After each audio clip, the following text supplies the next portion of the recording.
Ladies and gentlemen, welcome back to another episode of the Life Pod. Sorry, it's been a very long time. We are back. Season 2. Today we have on Raz himself, the owner of Prestige Auto Works. Thank you very much for having us in this palace of a workshop. You're welcome, boys. Thank you very, very much, anytime. man. Welcome anytime. I reckon this is probably our best, by far, best location. Yeah, this is sick. It's a bit different. Yeah, it is a little bit different compared to the small little studio. I was a little bit worried before because it was about 50 degrees in here, but we had a few cars running on the dyno. Yeah, that's right. Oh man, it was. Love us. When you said to me, "Oh, we'll run it in the dyno room," I was not expecting this. I was thinking, "Oh, it's just going to be a room, obviously a dyno, some laptops and stuff going." But this is better than most bars. Honestly, man, it's something that I created. Me and my friends created a few years ago. It was at the start of COVID, actually, and I guess we can talk about it now. But I wanted a place where we could hang out legally. I like that. You have to go to work. We're essential. So you're talking about this specific warehouse? Yeah. So not the warehouse, the dyno room. Oh, the dyno room. So I had the workshop. Yeah, yep. Which is essential. And I was always going to we were going to set up a dyno anyway, but I wanted something that was going to be like completely different to every other dyno shop that you ever seen in the world, right? So a lot of places that you go to, you'll go to the dyno shop and you'll see that, or you go to the workshop and you'll see just a small room, padded, and just a dyno in there by itself. Yep. I wanted it to be I wanted some theatre and drama, because when you spend a lot of money on your car to make it faster and louder, you want to be part of that. You know what I mean? You want to be part of that. You want to be in an atmosphere that gets you excited. So I thought, what better way to do it than put a bar in there, put a couch and all that kind of stuff. And yeah, it's awesome. So we started doing the build, and then COVID kicked in, and then obviously there was lockdowns in Melbourne. We had the harshest lockdowns. It's ridiculous in the world. Fucking stupid in the world, bro. And when we finished it, we weren't going to put a bar there, but then when we finished it, we thought, fuck, why not put a bar there, man? You know what I mean? Tune the car, get it fast, have a drink. And then what can go wrong? and then my mates' birthdays came around, and we're like, let's go hang out at the shop, and So it was nearly every weekend we were here. I'm going to say that. I'm going to admit to that, but who cares? I was sneaking into gyms as well. Don't you worry. Definitely more than 5Ks for my house. Honestly, an amazing facility. Yeah, bro. Thank you, man. I guess run us through for the people who don't know about Prestige or you specifically. Yeah, who's Raz? History. You're the man behind Prestige. How did you get into cars? Obviously, you and I spoke. Yep. At Vinage's birthday. Yep. You've been a mechanic for a very long time. Also been into cars since a young age. Yep. Yeah, so tell us about your story into the car game, and then where was the birth of this? Where did this idea of I want to be a businessman come from? So, I think it was actually the other way around. So I actually wanted to be in business before I wanted to be into cars. So I remember when I was about 12, 13 years old, I always thought about just having some sort of business, having some sort of it's funny because it was I always thought of myself being in meetings and having a boardroom with other people. When I was 13, I remember that clearly. But I had no direction of where I wanted to go. I didn't know I was going to be a mechanic. Didn't know whether I wanted to be a doctor and whatever. Right? My parents always pushed me. I mean, I've got a Filipino background, so my parents always pushed me to be a doctor or a nurse or whatever, and that. So anyway, so I finished year 12, and then they told me to go to uni. I went to uni, started doing business management for about 2 years. And was that something you wanted to do? Or was that just purely? Not really, bro. Yeah. Not really, not at all. Yeah. So just quickly on that, did you you said you didn't know what to do, but you always thought of suit, tie, business. Yeah. I just wanted to be in charge, man. And it's funny. It's not because my dad is not a business owner. My mum's not a business owner. We don't come from that background. It's just. Where do you think it derived from? I don't know. maybe the music I listened to, or maybe I don't know. Yeah. I listened to a lot of Tupac back in the day, bro. Just makes you want to be a businessman. I don't know, but You came to be a player, but Must be a Leo or something. Just born to do business.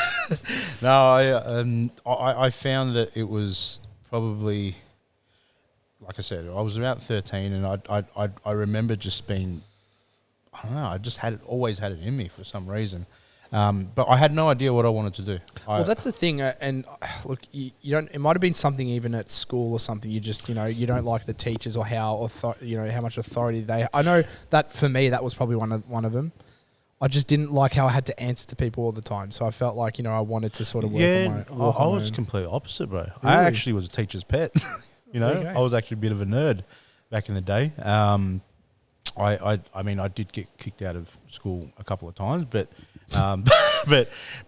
for the most part, I was a straight A student. Yeah. And I just I really didn't act up much, But then I just wasn't there academically. I went to uni, I just felt depressed. Honestly, felt depressed, and that's why I tell people, like, if it's not for you, then don't do it. 100%. You know what I mean? Like, there was a lot of push in my family for me to go to.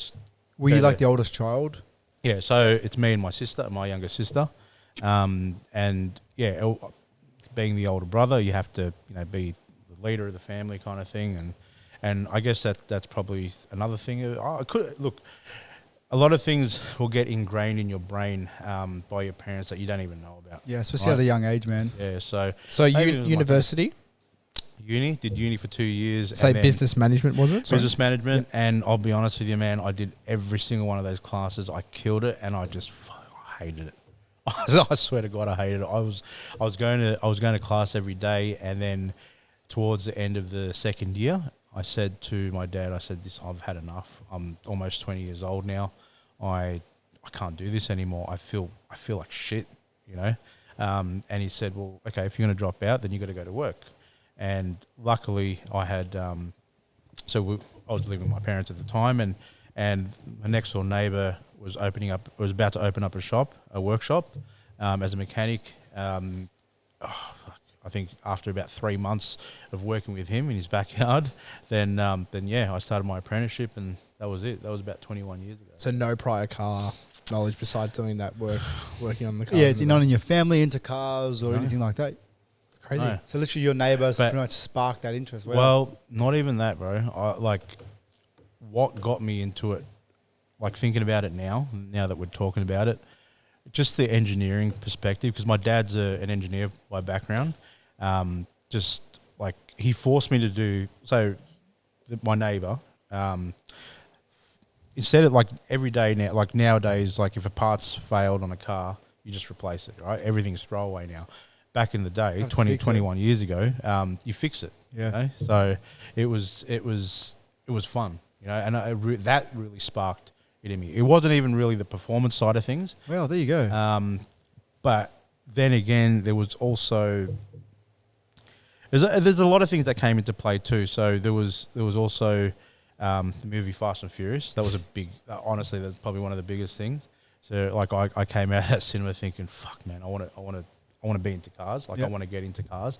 The orange Supra, like that's still my dream car. Even though I can afford it now, I still haven't bought it yet. But yeah, it was that, and also, I guess, just the engineering side of the mechanics. That's what I find really interesting. Obviously, the performance side is also very fun as well. Yeah, you know what I mean? But it's so cool to see how the original passion wasn't actually about like automobiles. Is that weird? It's diversified. Like, you liked engineering, so you could have liked engineering of fucking lawnmowers for whatever, like how things actually work. Yeah. True. And you just drove that passion into something that you can now call a business. That's true, and it's actually weird, man, because when you think about it, like a lot of people have a passion for a particular thing, and then they make that thing into their business. Whereas I had a passion about business, and I just didn't know what I wanted to do, and then something sparked. Was given to you almost. Yeah, well. Exactly. I'm not a psychologist, but I feel like it's all sort of intertwining. So, the passion you had for working on the cars and finding a solution to fixing something and engineering something reflects on is what you do in business.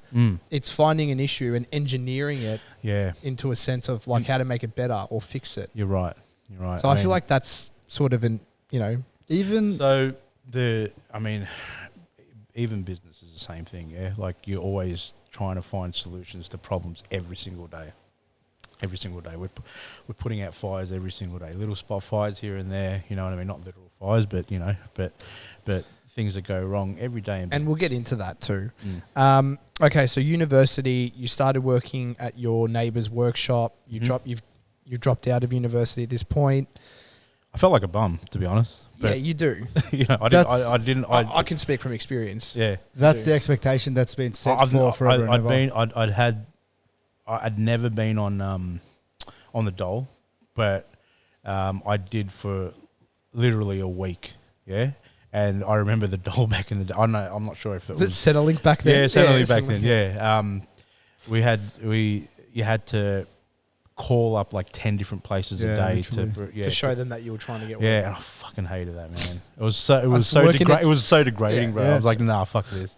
You know, so I didn't last for very long. That was like, but I'm glad I didn't anyway. My family wouldn't have let me do that at all. So working, did your apprenticeship, finished apprenticeship, I'm assuming. Then what year did you finish your apprenticeship? So I did the full 4 years. It's different nowadays, yeah. So if you can get signed off early, and I could have gotten signed off early back in the day, but I did my full 4 years. I actually smashed through all the school. So you've got to do like theory and at Kangan and TAFE, but I did 3 years worth of work within a year and a half. I smashed it. I didn't ask my boss at the time to sign me off early. I didn't really give a shit. To be honest with you, I went through that. So a lot of apprentices, and I've noticed this, that whether it's being a chef or even being a mechanic or whatever, when they get to the end of their second year, because the pay is not great, pay was fucking shocking when they throw in the towel. They throw in the towel, and then they feel like this is like it's too much. You know what I mean? They're not willing to eat shit for a bit, bro. Like they see their friends go out. You know, they see their friends make. Like I started off on $5.90 an hour. Wow, as an apprenticeship. I'll never forget that. I think after tax, that's like fucking 70 wages. It was $202 a week, bro. Like it was, and I had a girlfriend at the time. It was fucking, it was hard. But and then it went up to like $7.50 You're like, an hour. Yes, let's go, baby. Yeah, it was sick. And then I'll never forget. It was $7.40, and then it went up to $11.90, and then when I hit fourth year, it was like $14.50. I'm like, babe, dinner's on me. But like, it's so fucked how like that's the shit that we don't forget, bro. Like the small sacrifices that now, it's like, bro, you wouldn't even wipe your ass for $15. It's like how things change, but we adapt.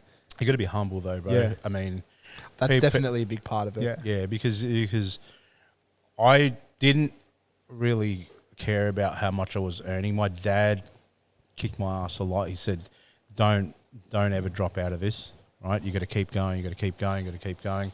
I know it's hard. I know it's tough, but you got to make sure that you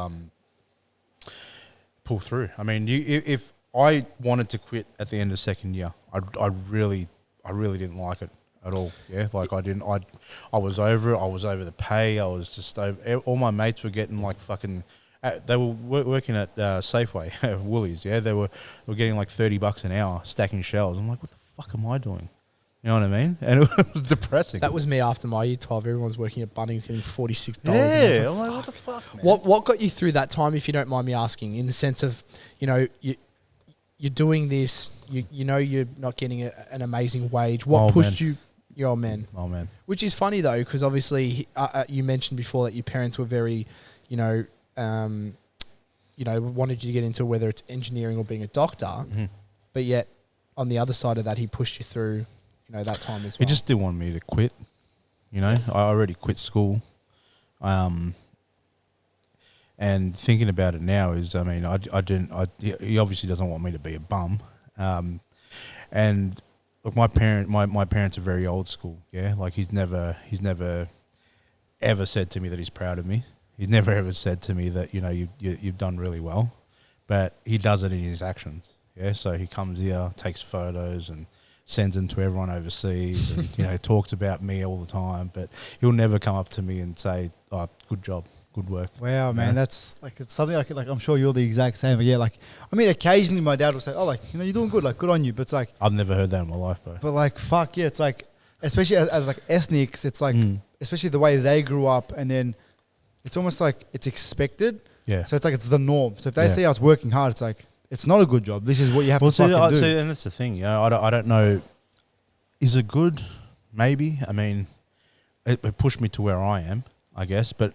Can I be like that with my own kids? I don't know if I can. I tell them every day how proud I am of them, so I don't know. I mean, if I do that, is it going to make them soft? Don't know. I mean, I'm pretty fucking tough, man. Like I've been through a lot of shit business-wise, financially, relationships, all that kind of shit. But one thing that I guess it's got me through is just being fucking tough mentally. You know what I mean? So, yeah, I don't know if it's because I always, at some point, I stopped seeking validation from my dad and my parents. You know what I mean? I like verbal validation. Now it's just like, yeah, I know that they're happy. You know what I mean? But whether I do that with my kids is a different story. That's life, though. Everything changes. Your why changes. Yeah, is it for the better though? I don't know. We'll find out, bro. I feel like that's a really big thing to touch on, that you said, like, you stop seeking validation, even though from those people who technically mean the most to us. From a standpoint of, I feel like it's a bit of a turning point mentally. You go, all right, well, now I'm actually doing this for me. It's not for anyone anymore. The changes, the money, the growth that should have to go through is actually to make me a better person and set myself up for the long run. The other thing too is that when you get into the zone, like when you're starting a business and it becomes you start doing things automatically. Like everything you just start reacting to things. So you make certain decisions and then a certain result comes from that, and you're like, okay, yeah, that makes sense. Let's keep doing that. But you don't. I don't know. Like success comes, like it's slow, but for the person that's going through it, it's very, very quick. In my opinion, like right now, like we're here, and I'm like, fuck. I actually haven't sat in this position before and looked at the shop and gone, oh fuck, that looks good. Yeah, you haven't gone, fuck. And I've been here for like in this particular shop for almost 5 years now. So, but it's hard to, like, especially when you're just doing what you got to do every day. You can't sit down and just take a deep breath and go, oh, that looks fucking good. You know what I mean? So always look at the next step. You always look at the next step, man. I guess it's the consequence of being a success, right? I mean, if you kept, I don't know, if you keep looking at what you're doing and being proud of yourself, I mean, that doesn't sound like a bad thing, but fuck. I like to be focused. I've got a goal, and I've still got goals. It's very hard to continue to work hard and chase, bigger aspirations, but then also stop at the same time and be proud of yourself. I mean, it's definitely important. That's what I've sort of been trying to do recently. Is you need to actually stop and see what you've created for yourself, and be thankful that I've done it a couple times. Like over the last 12 years and being in business, like actually looked at where we're at, and like I actually do videos of myself walking around here. Like the last time I did that was probably about 3 years ago, and I keep them on my phone, and I'll like always look back and go, okay, this is where we're at. So I'll walk around. I've done where I walk around the shop with the phone, and I'd say, look, these are the cars we've got. This is the turnover we're doing. This is what this is how many people work here, all that kind of stuff. But it's always, honestly, it's always a message. It sounds corny, but it's always a message to my kids. So when I do the videos, it's like not to me. It's like, hey, Isaiah, hey, Jonas, hey, Aria, this is where I'm at the moment. Because then what I do is I actually upload it to my Facebook, so it's on private. So if I ever do go at some point, there's always messages there. Yeah, for them in the future. That's sick. Yeah. So but it's all private, only the private stuff. But so like I said, if I ever pass away, then I told my wife, just let him go through my Facebook, and then you can see like every year. So, yeah. So we actually went a little bit off topic. So what year did you finish the apprenticeship?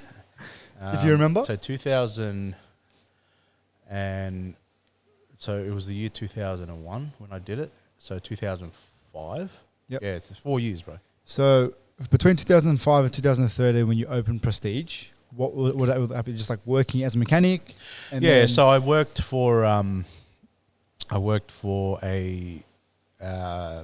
shop in the city in the CBD, and then I stayed there for about 2 years, and then I started working in East Bentley as well, in another shop, and it was just all Euro stuff, yeah. So, and my passion for Euro stuff actually came from it's actually from BMWs back in the day, but it was the very first time I saw an E36 M3. I drove one. I'm like, fuck yeah, man. Blue. I'll never forget that day, bro. Like I got given the chance to drive one, road test it. I had to do I had to replace the radiator on it, and it was a 1996 model, no 1994 model. So it was the 3-liter version. I'm like, fuck, man, this car's sick. So I drove it, and I just punched it down the street, and the whole thing went sideways, but it was just controlled. I'm like, this is sick. German engineering. I got back, and then my boss told me off, and he said, you do that again, you're gonna lose your job. But yeah, ever since then, man, I've always loved Euro cars. I mean, if you look around here, that's all we do. That's all we do, man. A little bit like that. Yeah. So then, fast forward a few years. Mm-hmm. What made you go, all right, I'm not working for anyone, I'm fucking starting a shop? And then where did the name come from? And then, what was that turning point? So I really didn't want to work for anyone. Sorry. At that point, I was pretty happy in the last position I was before this. The only reason why I went and started a business was because he fucked me over, right? Okay. So look, he's out of the trade now. He's an old man, but and he's still around. But he, after being there for about 3 years, I said, look, you're getting old. What's your plans for this place? You know, because he was doing property developments here, like left, right, and center, and I thought, fuck, where am I going to go once he's gone? Because he was like 65 years old, yeah. Very, very smart, like one of the smartest people I know. But like I said to him, look, if you're not going to stick around for the next, like, I'm still young. I'm still 20. I can't remember, 25, 26, whatever it was. Where does this leave me when you retire? And he goes, oh, look, well, you can take care of, you can have the business, or we can go halvies on it. You know, you can have 50% of the business. Like, oh, all right. I didn't really think about it because I was happy. I was very happy. It was paying me okay.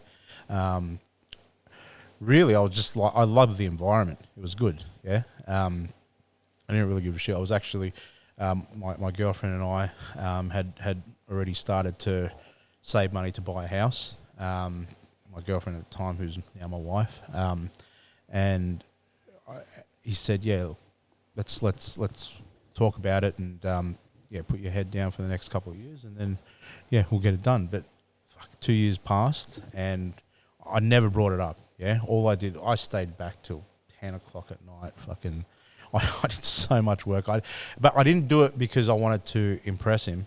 I wanted because I had the passion. You know, I was like, this is what I want to do. And then a couple of years down the track, I said, hey, can we have that discussion about 50%? And he goes, what discussion? Yeah, that's what it was. Really? I swear to God, man. And I felt like someone had stabbed the fucking knife through my heart at that point when he said those words. I just like looked down, and I had tears in my eyes, and I thought, fuck it, and I just turned around, and from then I turned like big time. Like I said, fuck this. Like I gave everything to this guy for 5 years, yeah. And it wasn't like if you had said to me, look, maybe maybe we can do something else, or you know, it's not just closed it. Yeah, just shut it. Instead of saying that, he said, "What are you talking about?" I'm like, "Fuck that, man." So and he completely disregarded it. Completely disregarded it. He acted like it was never a conversation. Yeah, yeah. And I said, Alzheimer's. okay. I said, okay. Well, look, I feel like I need a little bit more pay as well. And he said, "I will discuss that." Never did give me a pay, but I had right from that moment. I just didn't want to be there anymore. Yeah, of course. I stayed there for probably another 2 months. Yeah, and then Prestige was because I didn't know what I was doing. Yeah. You have to have an exit strategy. No, sorry. I was stayed there for another 9 months. Sorry. And what we were doing was I was actually just doing work at home and fixing my friends' cars, all that kind of stuff. And then it just because I was living it with my parents. They've got a double garage. I fully set it up real nicely. Nice. And I had all my tools and everything there, and I would start, no shit. So I'd finish. So my parents live in St. Albans, yeah?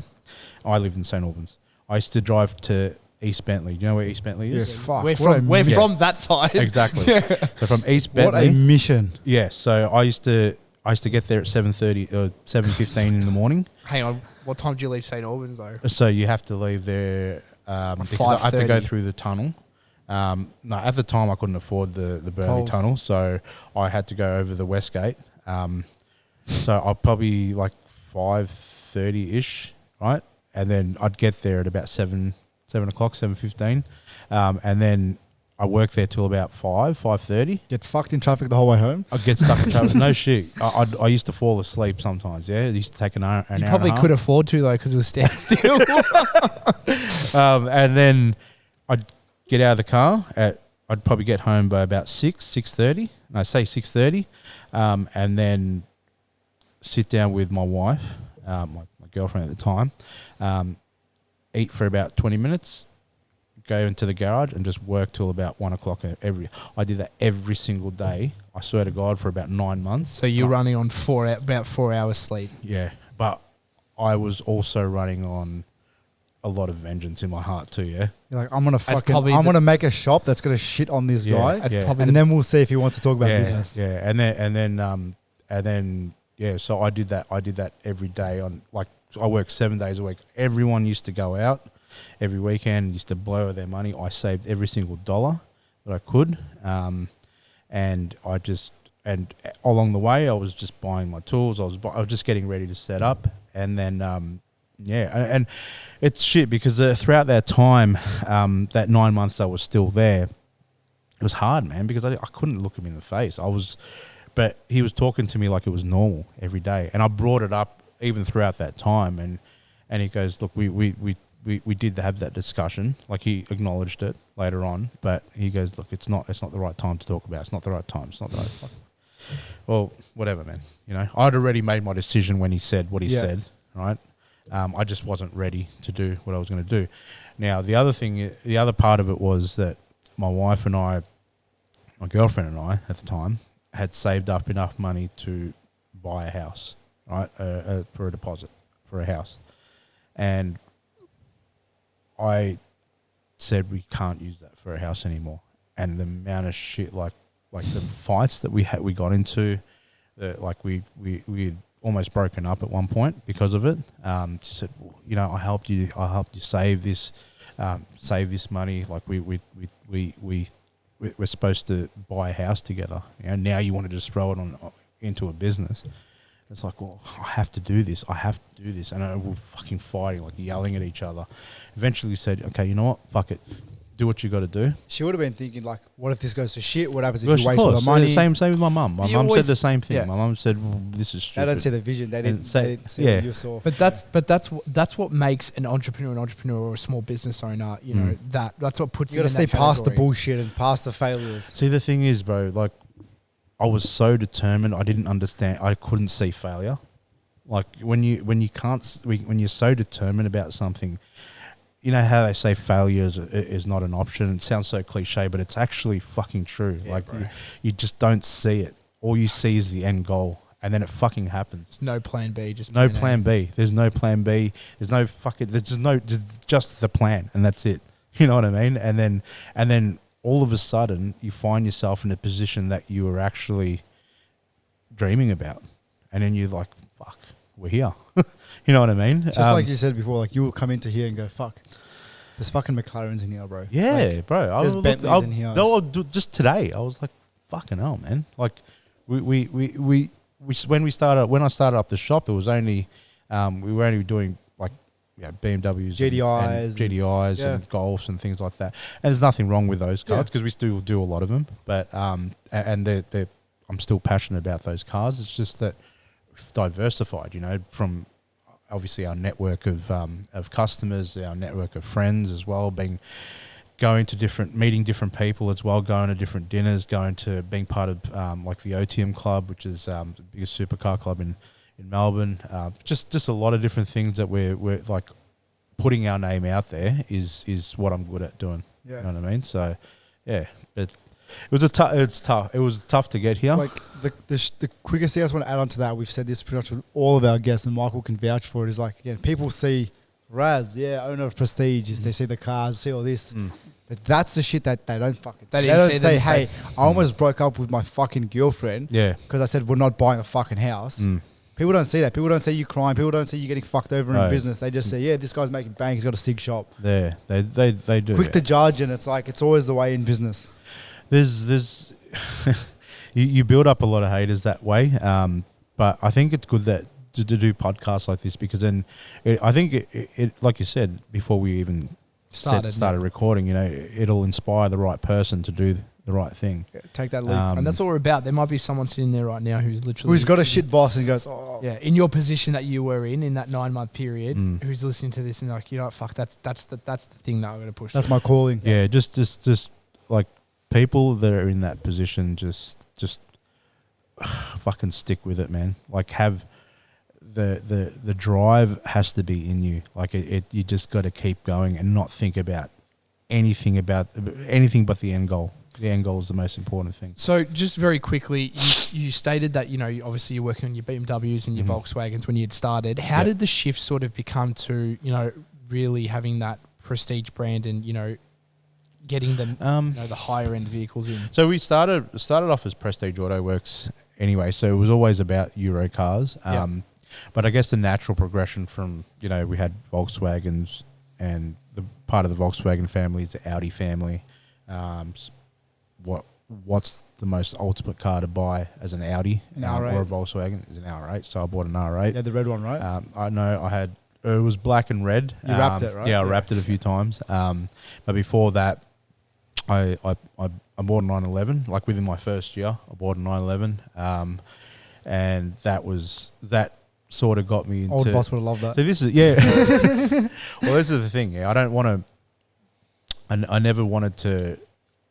I just wanted to prove to one person that, which is not even my parents, right? Because I knew they'd be proud no matter what. But I just wanted to prove to one person that I could do it. Because I remember when I left to start my business, the guys that I was doing my apprenticeship, well, not my apprenticeship, but who I was working with was saying, apparently he was saying to them, well, Raz doesn't know how to run a business. How long is he going to last? And that fucking fired me up, bro. It was fucking good. And now look, here we are. But that's it, ladies and gentlemen. If you're struggling, just be vengeant and build a fucking empire. Well, it's I guess it's right, man. I mean, when people talk shit about, when people want to try and bring you down, I mean, you can either react one of two ways. You can either just be a bitch about it, or you just fucking just go hard, say less. Exactly. Put a fucking helmet on and keep going. Exactly. Before we sort of move into the business stuff, just quickly, where did the name like Prestige come from? Was that just like a random thing, or like? No, so it took me about a month to come up with it, and I was looking at a whole bunch of different names. So Auto Works, like I was always into BMWs. So if you look at Bavarian Auto Works or Bayern Auto Works, I wanted something similar. So so I thought, fuck, Auto Works. What Auto Works can I do? So I thought, fuck it, Prestige Auto Works. Yeah, you know what I mean. So and the logo. It's like a mini. And so the logo was it was. So initially it was just a round circle like the BMW logo. Instead of obviously BMW, had the letter P in the middle. And then I thought, all right, what can we add to it to make it look a little bit different? So we added we had some wings to it. That's like the revised logo from a few years ago, but it was just something I drew up, and then so it was blue in the middle with a little P, and then the wings, and then I spoke to a few people, and it was around about the time when BMW Mini and all them were really simplifying their logos that we did something like that. I said, okay, what's the best way to make this look simple that just people remember it? That's the thing with logos. Yep, simple, clean, simple, clean. Yeah, that's Fucking it. oath. Yeah, looks like the piston cup thing from cars. it does. It does. The piston cup. Let's go car. Did you want to touch on anything else? The saturated one. So a big thing, so just in now is going to dive into just business stuff in general. Yeah. So this market of tuning European cars, as of late, I reckon since 2018 probably, it's pretty saturated. Yep. So it's like, what's your take on POD? point of difference and just like, trying to kill it in a saturated market? Because I feel like there's a few of the elites. I'm going to tell you now. There's like you guys, there's EEP, there's E-tuners. They're like, the big names. So one of the things that we do a lot of is I think I'm actually one of the pioneers in Australia and Victoria for this, but social media, right? So our Facebook page is where I started, yeah? And I remember, if I look back on those videos, I remember the very first video I shot. No one else had done this on social media. I picked up my phone and we were working on a E46 M3 in my old shop, and we were doing some welding in the back of the boot. And I took the video, I took the camera, and I took the recording, and I said, look here, we're fixing this E46 M3. It's got a cracked subframe. So this is what we're doing. And then that shit just went fucking not viral, but it was just a lot of people saw the views and then people were reacting to it, and I'm like, okay. And I started posting photos and all that kind of stuff, and that's why Facebook has changed, but back then we got to 20,000 followers very, very quickly, right? With no boosting or anything. And back like then, that. 20,000, that's a big number. That's a massive number. Yeah, so I think we're at 29, but Facebook is really, their algorithms have really changed, man. They want more videos and things like that. But look, I guess what I'm trying to say is that social media, I guess getting your name out there as well. Like, one of the biggest things I've noticed is that ever since I've been working with the girls at Social CEO, shout out to Tia, but she it's been getting me into the videos, like me actually into the videos, and then people are actually seeing who I am now. Yeah, so because they're people by people, and people like meeting the name behind the brands. And I really didn't want that. I'm a very private person, so but because I put my face in front of the camera, and a lot of people already knew me, but now they could actually put a face to the name. It's actually changed the business big time, man. Like really, really big time. So I guess the point of difference could be social media side of things, image as well. I mean, I try and keep your personal, your general image. I try to keep the place as clean as we can. Like we're flat out, bro. Yeah. Like always flat out now. There's try and keep the like. I always had a goal of having a mechanic workshop where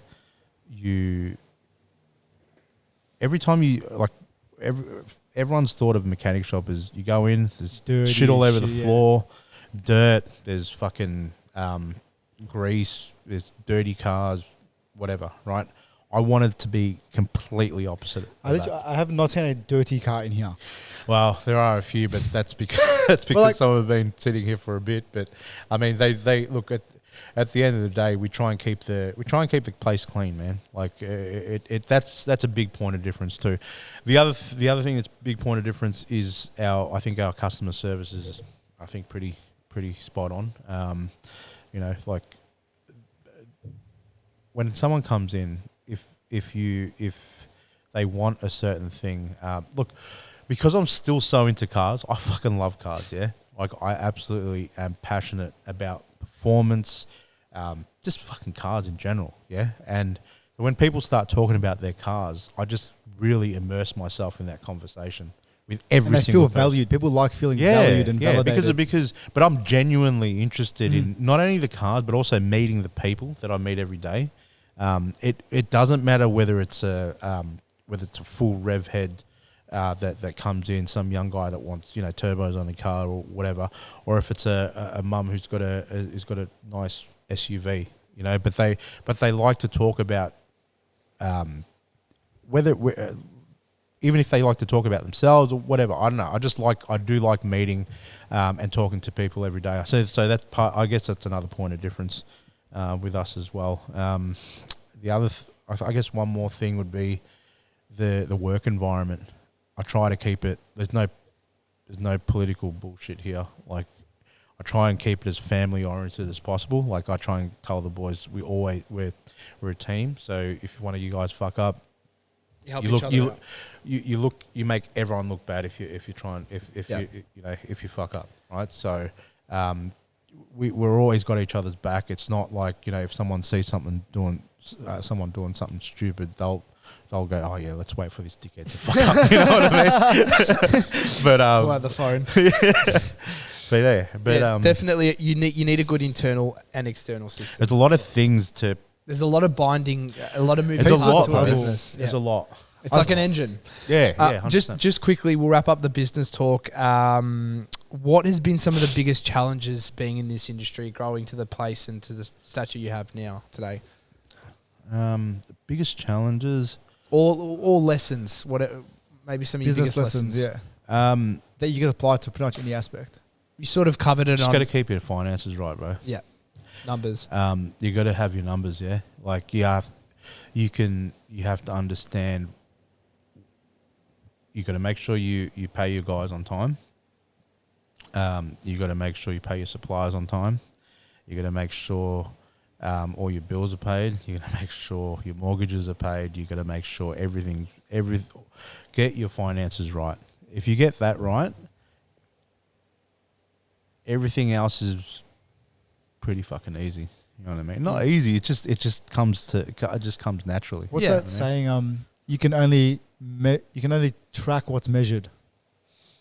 So it's like like you said, like managing your finance. Like if you don't see what's coming in, what's going out, what's going where, you have no idea what the fuck's going on. Well, see, the thing is, a lot of people will get into business as well, and then they'll see all this money come in, and then they'll just blow it all on stupid shit. A lot of things that another lesson would be to reinvest in your business, or like as much of it as you can. And then when you start seeing the reward, then decide, okay, do I want to keep investing that much, or do I want to pull back a little bit and then start spending money on myself or whatever, or other ventures or whatever, right? Yeah. But just keep reinvesting into the business. Yeah. The finance. I mean, business is about finance. Yeah, like it's a numbers game. So yeah, awesome. Just to wrap up this episode, we wanted to do something like a little fun little game. So we've gotten two different types of cars that are quite similar to each other. Yeah, and we want you to pick your favorite, your best out of the two, and just a very quick reason why. Okay. So we'll start off. Golf R or a Hyundai i30N. As a daily, just if you had to pick, if you had both to of them pick. in front of you, Golf R, bro. Golf R. And why? Because it's Euro? It fucking looks better. I'm sorry, but it does look better. All right, let's put it on that on the other respect though. A daily. If you had to pick a daily. Nah, golf. Golf still? Golf. Right, cool. Golf. Hyundai, you're gone. Done. All right, so you got an Audi S3 or a CLA 45? Oh, fuck. The new CLA 45 S is hands down, bro. We're talking like the new models of each car. Oh, CLA 45. CLA 45? One of the best cars ever made, bro. Don't say that because I'm literally thinking about getting one. I was like, one of the best engines. Wow. I know it's taking over the V8s that are coming out, like the outgoing V8s, but... And they got a lot more torque, don't they? Yeah, crazy. They are fucking fast. CLA 4. All right, RS3 or BMW M2? Competition. Oh man, M2 is so much more fun around the corners, but They're a lot more. They really shit on fuel. RS3, yeah, but RS3 is just like RS3. You can jump in it and you can just and you can park it anywhere, and they're fast and they pretty much beat any car on the road if they're tuned properly. Yeah. You know, so yeah, I'm going to say RS3. RS3, cool. Yep. Do it next one. C63S M4 competition. Nah, I'm an AMG man now, bro. I'm sorry, but the 4-liter twin turbo V8 in these things. Poor man's Merc. Yeah. Shit. All right, this is going to be a tricky one for you. So GT3 RS Yep. or an Audi R8? Nah, GT3 RS. Really? 100%. Fucking we'd bet. I thought you'd say R8 because you used to have one. Nah, GT3 RS. Bro. What color would you go? That's an important question. There's only one right answer. I'd probably go fucking. Fuck. I'd probably go bright green or something. Stupid. Something flashy. Lava something orange, stupid. bro. Lava orange. Something flashy. Orange, yeah. Right. All right. So, Rolls Royce Phantom or a Bentley GT? Bentley. Bentley? The Phantom's a bit of an old man's car. The Bentley is you can still have a lot of fun. I mean, look at it, bro. It looks fucking sick. You know? It's a gorgeous car. It is a gorgeous car. It's a gorgeous car and obviously performs very well. All right, cool. So, see a bought my Rolls $10 Royce. entry, bro. I should have bought my entries, bro. Fuck. See a Rolls Royce. All right, McLaren 750S or a Lamborghini Huracan? I love So the McLaren is such a fast car, but it's put together, in my opinion, so poorly interior wise. And I've it just heard that. And not only that, not poorly, but it's just Very basic. very basic. You jump in any Lambo, and it just feels like you just spent $500,000. Sam Bashiri would love to hear that, bro. Oh man, I'm gonna say Lamb. I'm gonna say McLaren. No, I'm gonna say McLaren. McLaren? I love how hard you have to think about that. He's a real car that's actually like fuck. All right, so McLaren? McLaren. All right. No, I don't want to say Last it, but one. McLaren. Yeah. This is the last one. Last one. Bugatti Chiron or Koenigsegg CC850? I don't like the look of the Koenigsegg? Bugattis. Yeah, Oh, the Bugattis, okay. I like the look of the Koenigsegg's, man. Yeah, The doors go up. He's like a kid at heart. Yeah. So if you had to pick, you go in the Koenigsegg, bro. Yeah. Hands down. Cool. I mean, fuck. It's who drives a Koenigsegg? You know. That's the other thing too. It's Adrian, soon. Well, soon. Adrian. Very, very soon. All right. Well, that's I guess a fun little. One more. Okay, One yeah. more. Go on. Let's say what would you like to buy next? What will I buy next, or Yeah. what would I like to buy next? Both. Fuck, I thought about this get today, super. actually. I'm going to buy... I don't know why, because I've already got one, but the new GT, the AMG GT, looks fucking sick. They're unreal. So it's either going to be that, or I will buy a McLaren again. What are you thinking? I don't know, bro. It's so hard. What are your? This is completely off topic. What are your thoughts on like the whole push for electric cars? I feel like we gotta wait and see, because I don't. Everyone keeps saying, yeah, it's gonna happen. Yeah, it's gonna happen, but to what scale and when? I think I think we're still an odd 30 years off. I think so too. Yeah. But even 30 years off from what, fully electric?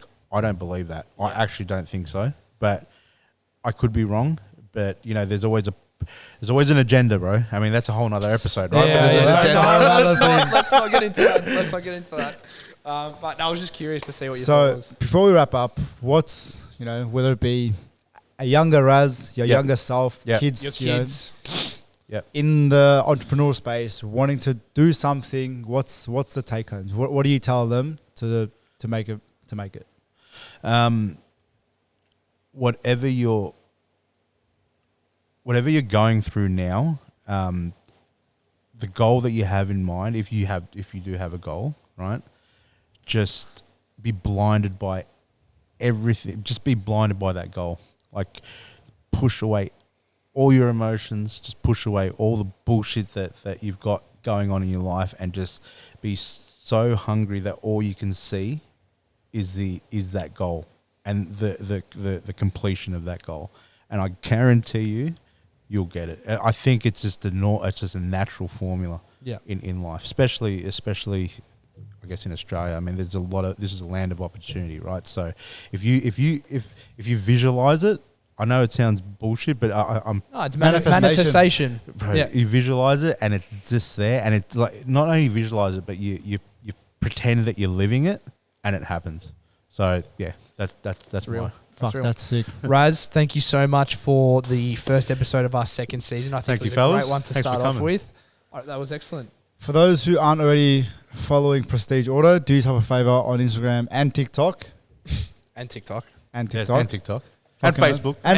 And Facebook. Let's not forget about Facebook. All European car needs, you know where to come, sort yourself out, and we'll see you guys on the next episode. Thanks, fellas. Thanks, guys. Bye-bye.